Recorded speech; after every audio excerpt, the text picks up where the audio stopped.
it's important to appreciate this reality of marriage as a contract. Now, forget marriage for a second. What are elements of a good contract?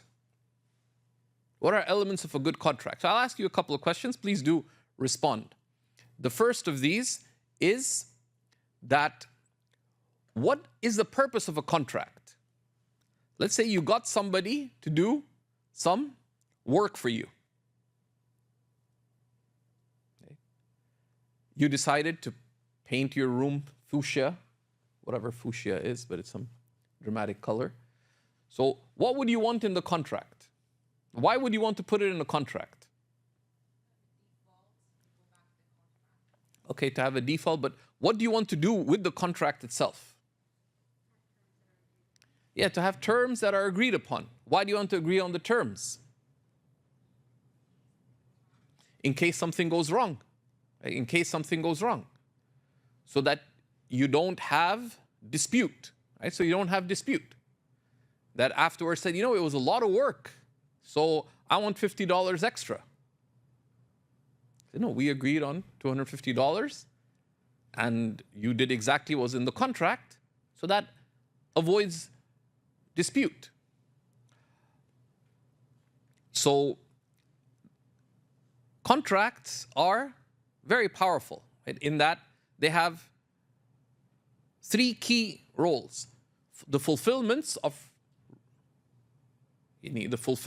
rights and responsibilities, the preservation of each party's rights, and the prevention of wrong, right? And also the prevention of dispute. But a good contract would have certain characteristics, right?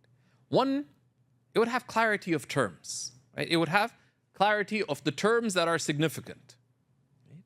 Now imagine you get the painter and the contract says, while you are painting, you will make dhikr of Allah subhanahu wa ta'ala. And during painting, you will smile. And I promise to provide you with water and snacks that are low in sodium. But you didn't agree on the price, right? So you can have all these decorative elements that are beautiful, but a contract's not meant to be beautiful, right? It's nice if it's beautiful, but the core of it is you have clearly defined essential terms. Secondly, it's structured to facilitate fulfillment. It's structured to facilitate fulfillment and to preserve rights and responsibilities and to try to reduce disputes.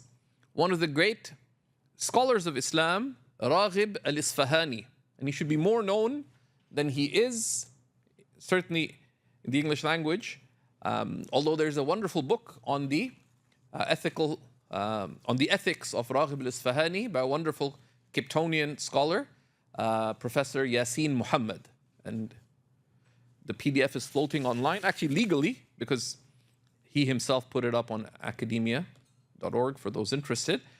But Raghib al-Isfahani says that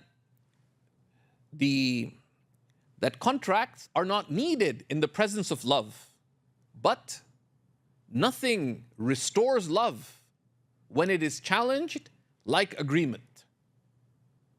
That you had agreed to something. So when love is tested, it can be a distant thing that, well, I love you. No, right now, you're mad at each other about something or the other. Who owns the hut on top of the hill that Jack and Jill went up to? Jack says, I paid for it. Jill says, I built it.